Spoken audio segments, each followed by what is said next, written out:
Jai Hind everyone, myself Geeta Patel back with 5 new words which are going to be very useful for your government exams. Let's start. Number 1, fearless, lacking fear, very brave, निडर. fearless मतलब डर ना होना, कोई भी मुश्किलों में कठिनाई का सामना करना, उसको fearless बोलते हैं. Number 2, precise, marked by exactness and accuracy of expression or detail. सटीक, एकदम सही.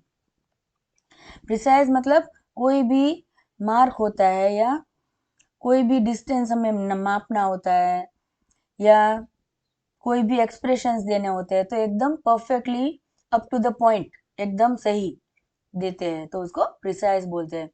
नंबर 3, जुबिलेंट, फीलिंग और expressing great happiness and Triumph.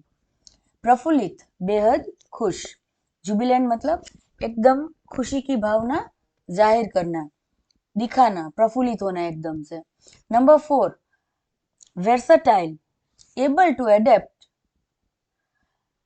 or to be adapted to many different functions or activities. बहुमुखी, हर काम में माहिर.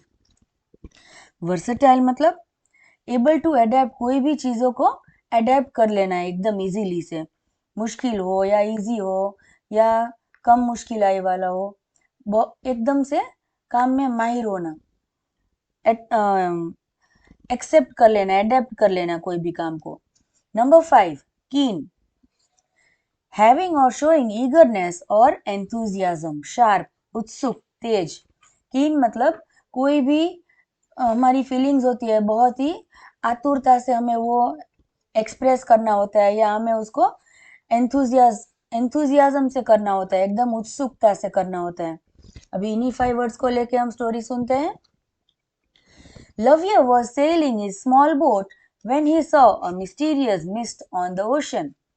He was a fearless, niddar explorer, so he decided to sail right into it.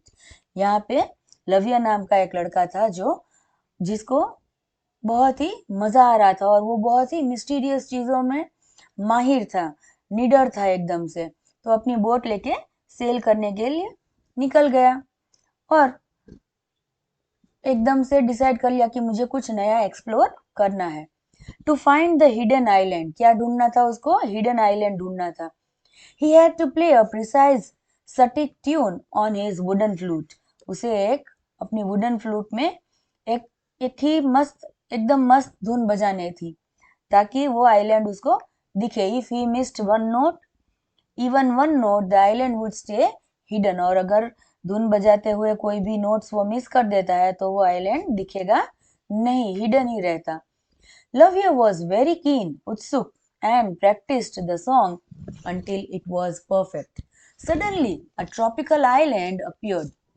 Lavia proved to be versatile, बहुमुखी. He used his oars to climb trees and his sail to catch rainwater. यहाँ पे अभी क्या हुआ कि वो धुन बजा ही जा रहा था, प्रैक्टिस ही किए जा रहा था ताकि जब वो वहां पे पहुंचे तो उसकी कोई ट्यून में मिस्टेक ना हो. और सडनली वो जब सब पूरी धुन बजा ली तभी एक आइलैंड अपीयर हुआ वहां पे, मतलब दिखाई दिया. और लविया ने प्रूव किया कि वो बहुत ही बहुमुखी, वर्सेटाइल है और अपने ओर्स क्लाइम करके वो क्लाइम कर लिया ट्रीज और सेल करते करते रेन वाटर भी थोड़ा ग्रैब किया, कैच किया. When he found a chest full of golden pineapples, he felt jubilant, बेहद खुश, and shared the fruit with the friendly parrots on the beach. Now यहाँ पे जब वो सेल कर रहा था तो उसे एक बॉक्स मिला पाइनएप्पल से भरा हुआ, गोल्डन पाइनएप्पल्स, और वो बहुत ही खुश हो गया और अपने फ्रूट्स को वहां पे जो बीच पे पैरट्स थे उनके साथ शेयर किए. अभी इसी कहानी को हिंदी में सुनते हैं. लविया अपनी छोटी नाव चला रहा था. जब उसने समुद्र पर एक रहस्यमयी धुंध देखी तो वह एक निडर, फियरलेस खोज करता था, इसलिए उसने ठीक बीच में जाने का फैसला किया. छिपे हुए द्वीप की खोजने के लिए उसने अपनी लकड़ी की बांसुरी और एक सटीक प्रिसाइज धुन बजानी थी. अगर वह एक भी सुर भूल जाता तो द्वीप छिपा ही रहता। लव्य बहुत उत्सुक था, कीन था, और उसने उस गीत का तब तक अभ्यास किया जब तक वह एकदम सही नहीं हो गया। अचानक एक द्वीप दिखाई दिया। लव्य बहुमुखी वर्सटाइल साबित हुआ। उसने पेड़ों पर चढ़ने के लिए अपनी पतवारों, ओर्स का और बारिश का पानी इकट्ठा करने के लिए अपने पाल का इस्तेमाल किया, सेल किया। जब उसे सुनहरे अनानस से भरा एक संदूक मिला तो वह बेहद खुश हो गया, जुबिलेंट हो गया, और उसने समुद्र तट पर मौजूद मिलनसार तोतों के साथ फल साझा किया। Hope you all understood this story, and I hope you all will use these 5 words and create a story and share on my channel. Thank you.